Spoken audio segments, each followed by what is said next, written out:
বিশাল আকৃতি আর দীর্ঘ উচ্চতার কারণে দূর থেকে মনে হতে পারে একটি হাতি। শান্ত প্রকৃতির দানবীয় এই গরুর নাম মানিক।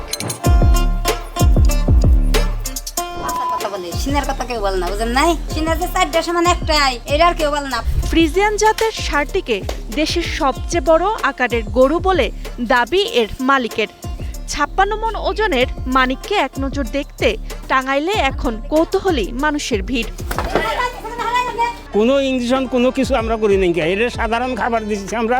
টাঙ্গাইলের দেলদুয়ার উপজেলার ভেঙ্গুলিয়া গ্রামের নারী উদ্যোক্তা হামিদা আক্তারের খামারে জন্ম মানিকের। বিগত 1 দশক ধরে মাতৃত্বের পরম স্নেহে তাকে আগলে রেখেছেন তিনি।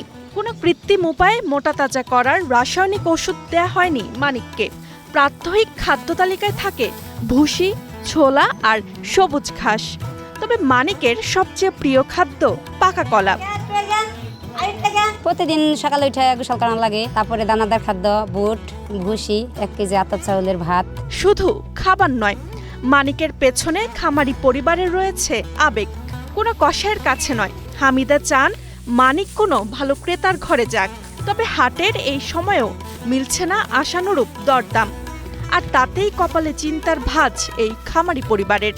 কোনো সন্তান রে কেউ 10 বছরে এত যত্ন করে পালে না, কিন্তু আমি মানিকরে এত যত্ন করে আমি পালছি। আমার ইচ্ছা আমি কুরবানি ছাড়া বিক্রি করবো না, কোনো কসাই, কোনো ব্যাপারী, কোনো খামারির কাছে বিক্রি করবো না।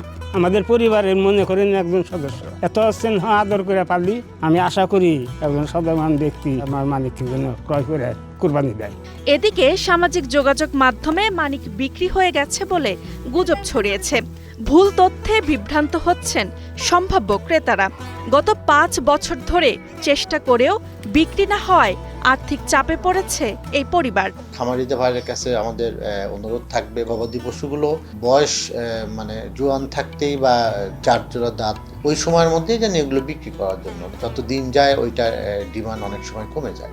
গুজব এড়িয়ে শেষ পর্যন্ত কোনো সহৃদয়বান ক্রেতা মানিকের যোগ্য দাম দেবেন, এমনটাই আশা খামারি হামিদা আক্তারের। 10 বছরের লালন পালনের কষ্ট সার্থক হোক। হাটের এই শেষ মুহূর্তে এটাই এখন এই নারী উদ্যোক্তার একমাত্র আশা।